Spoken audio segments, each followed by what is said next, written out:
Target బీసీలు జాగృతి కమిటీల్లోనూ వారికే పెద్దపీట. విభాగాల రాష్ట్ర కన్వీనర్లు కూడా ఆ వర్గం వారే. తాను బీసీల పక్షమని చెప్పే ప్రయత్నం. మహిళా, యువజన, రైతు, విద్యార్థి అంశాలపై పోరుకు ప్లాన్. ప్రభుత్వంతో పాటు బీఆర్ఎస్ పార్టీని ఇరుకునబెట్టే యత్నం.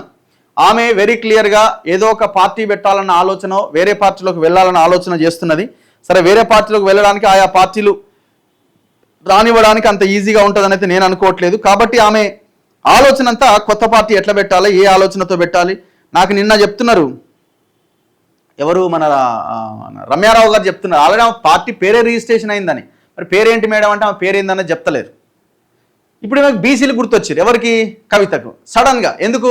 అధికారం పోయింది, లిక్కర్ స్కామ్లో ఇరుక్కున్నది. ఆ లిక్కర్ స్కామ్ వాసనంతా పోవాలంటే ఏదో ఒక ఇప్పుడు ట్రెండింగ్లో ఉన్న అంశం, ప్రజల్లో నానుతున్న అంశం, ఏ అంశంతో అయితే మనం అధికారంలోకి రాగలుగుతామో ఆ అంశాన్ని, అందులో ముఖ్యంగా బీసీల అంశాన్ని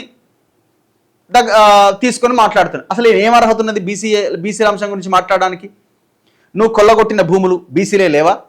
నువ్వు బ్లూ షీట్లు నాటిన భూములు బీసీలే లేవా? సామాజిక న్యాయం గురించి మాట్లాడుతుంది. మరి నువ్వు సామాజిక న్యాయం గురించి మాట్లాడే ఆమెవు ఎంపీగా ఓడిపోగానే ఎమ్మెల్సీ పదవి ఇచ్చినప్పుడు ఈ పదవి నాకెందుకు ఇస్తావు, ఒక బీసీకి ఇవ్వని ఆనాడు ఎందుకో చెప్పవైతివి?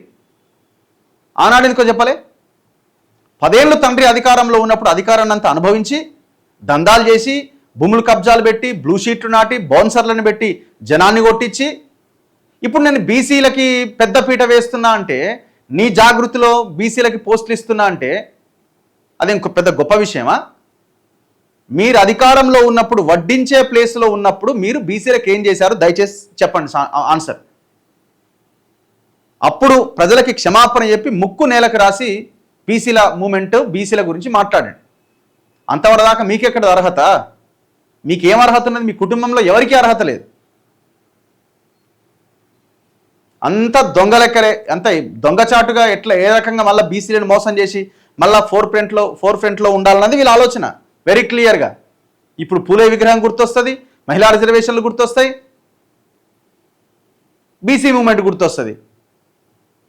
రేపు పొద్దున ఇప్పుడు మీ నాయనని బెదిరిస్తున్నారు, మీ నాయన పదవి ఇస్తలేడనో, వర్కింగ్ ప్రెసిడెంట్ ఇస్తలేరనో, ఇక పోనీ అమ్మాయి ఫ్రంట్ అవుతుంది, నాకు ఎందుకు వచ్చినా కూడా రా అని చెప్పి వర్కింగ్ ప్రెసిడెంట్ ఇవ్వగానే బీసీ పోతే అన్ని పోతాయి, కథం.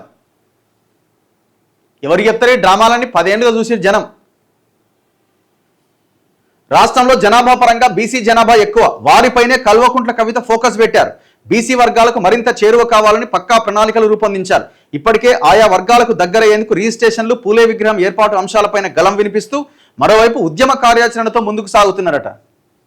తొక్కేం కాదు, మీరు బీసీ కాదు, బీసీల ఇళ్లలోకి పోయి భోజనాలు చేసి ఇంకేమన్నా చేసినా కూడా మీ వైపు బీసీలు రారు. ఎస్సీ ఎస్టీ బీసీలు మీతో మీ సావాసాన్ని కోరుకోరు. ఇంకా నమ్ముతారు మిమ్మల్ని? ఎవరి భూములు పోయినాయి తెలంగాణలో? మేడం చెప్పండి, ఎవరి భూములు కొల్లగొట్టినాయి? మీరు బ్లూ షీట్లు నాటిన భూములు ఎవరివి? తలసరి ఆదాయంలో ఏమన్నది ఆమె? తలసరి ఆదాయంలో వికారాబాద్ జిల్లా ఎక్కడుంది, రంగారెడ్డి జిల్లా ఎక్కడుందట? నీ farm house, Shankarpally farm house Rangareddy జిల్లాలో ఉందా, వికారాబాద్ జిల్లాలో ఉందా?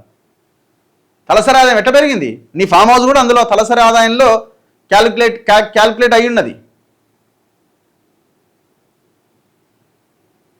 ఫామ్ హౌజులు, 20 లక్షల గడియారాలు ఎక్కడి నుంచి వచ్చినాయండి? అదే బీసీలను మోసం చేస్తే సంపాదించిన సొమ్మే కదా ఇదంతా.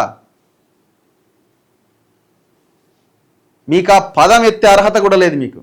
ఇది కేవలం తండ్రిని బెదిరియడానికి, తండ్రిని బ్లాక్మెయిల్ చేసి పదవిని లాగడానికి చేస్తున్న ప్రయత్నం తప్ప ఇంకొకటి కాదు ఇందులో.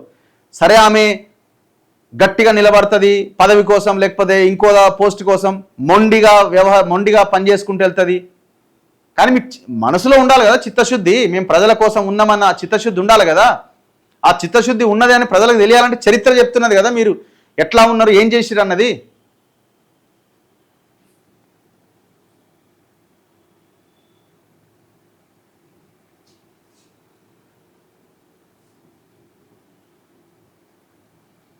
చలో నెక్స్ట్ వెలుగు విషయానికి వద్దాం. వెలుగులో ఇవాళ కనిపిస్తున్న వార్త. పబ్లిక్ ఏమనుకుంటున్నారు అసలు? కవిత గురించి ఇప్పుడు ఆమె నమ్ముతున్నారా మీరు? పబ్లిక్ రియాక్షన్ ఏంటి?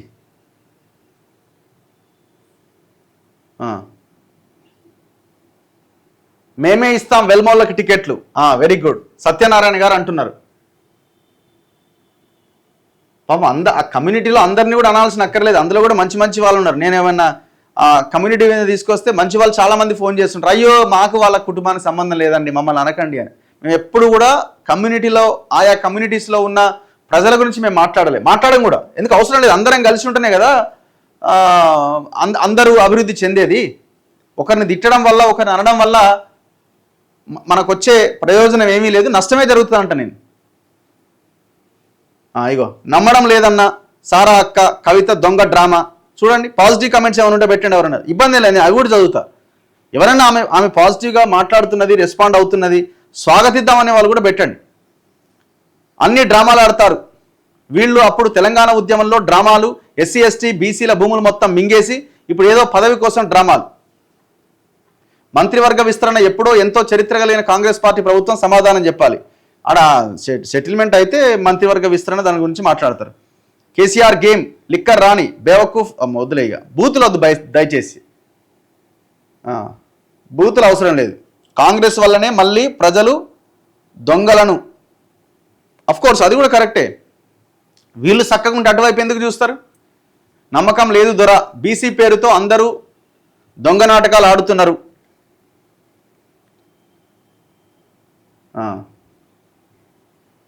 తెలంగాణ యువతకు మీ విజ్ఞాన గనితో కవితను నమ్మం, శుద్ధపూస మాటలు బంద్ చేసి సారా వ్యాపారం చేసుకో. స్వేచ్ఛా పేపర్లో కాంగ్రెస్ పార్టీపై బ్యానర్ ఐటమ్ మీరు చూడలేదు, ఒకసారి చదవండి. కాంగ్రెస్ పార్టీపై బ్యానర్ ఐటమ్ ఏముంది? అదే పార్టీలో గొడవలా? ఓకే, ఫుల్ బాటిల్ అంతా దొంగలే.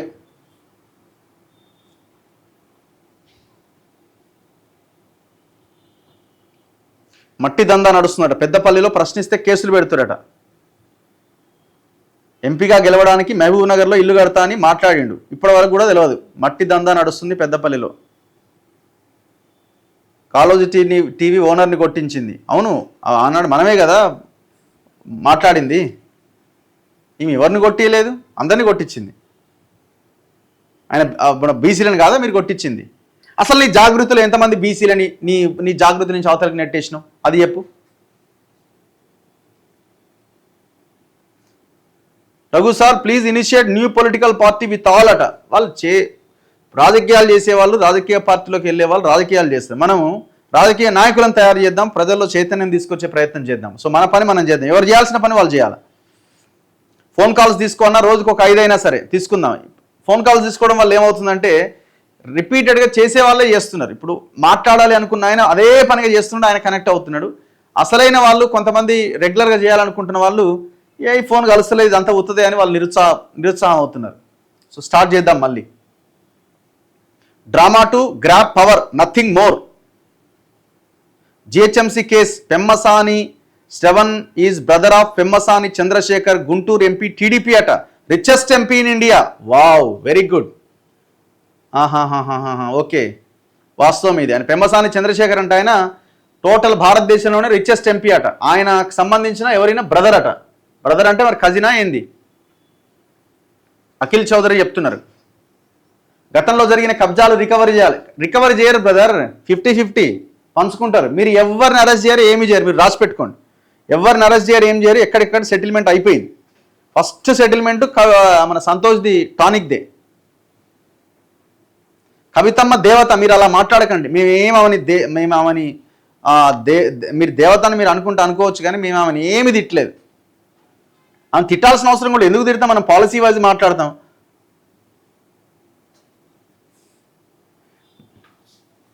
నమస్తే రఘు అన్న, హరీష్ రావు కేటీఆర్ ఈ మధ్య ఇద్దరు కలిసి ఉంటారని నమ్మకం ఉన్న దొర, ఈ టీఆర్ఎస్ పార్టీ దొంగ పార్టీ. కలిసి లేదు, ఏం లేదు, అంత ఉత్తదే. ఇప్పుడు కేటీఆర్ ఏం చెప్పిండు, హరీష్ రావు వాళ్ళ నాన్నను ఏదో చూడడానికి వెళ్ళినా అని చెప్తాడు. విషయం ఏంటంటే వాళ్ళ నాన్న ఇంట్లో లేనే లేడు. అంటే ఈయనకు ఆ విషయం కూడా తెలియదు, ఏదో చెప్దామని పోయిండు, అడ్డంగా దొరికిపోయిండు. వాళ్ళ ఇద్దరి మధ్య చర్చ జరిగింది కూడా కవిత గురించే. నాయకులందరూ ఎన్నికల్లో డబ్బులు పంచిన పార్టీలు అన్ని చెత్త పార్టీలే.